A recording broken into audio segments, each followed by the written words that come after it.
இலக்கணம் தொகாநிலை தொடர்கள். நிரப்புக. ஒரு தொடரில் சொற்களுக்கு இடையில் சொல்லோ உருவோ மறைந்து வராமல் வெளிப்படையாக பொருளை உணர்த்துவது தொகாநிலை தொடர் எனப்படும். எழுவாயுடன் பெயர், வினை, வினா ஆகிய பயனிலைகள் தொடர்வது எழுவாய் தொடர் ஆகும். விளியை தொடர்ந்து வினை அமைவது விளித்தொடர் ஆகும். தொடரின் இறுதியில் இடம்பெற வேண்டிய வினைமுற்று தொடரின் முதலில் அமைந்து 6 வகை பெயரை கொண்டு முடிவது வினைமுற்றுத் தொடர் ஆகும்.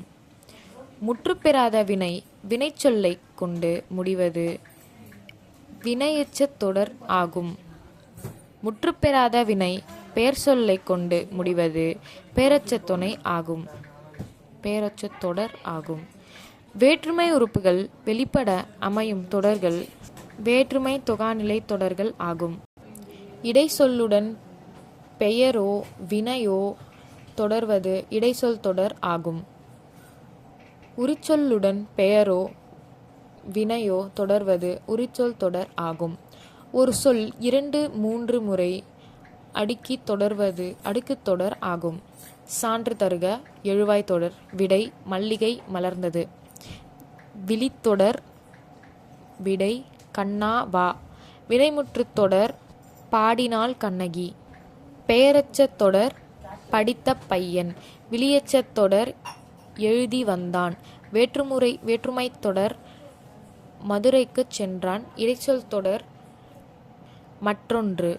உரிச்சொல் தொடர் நனி நன்று. அடுக்குத் தொடர் பாம்பு பாம்பு பாம்பு.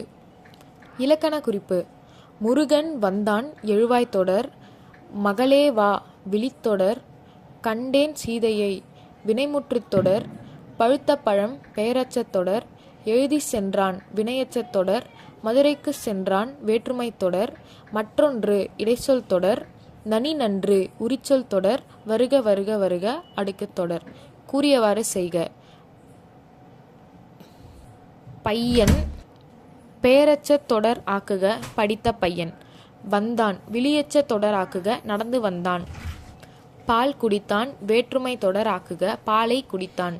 மீன் உரிச்சல் தொடராக்குக உருமீன்.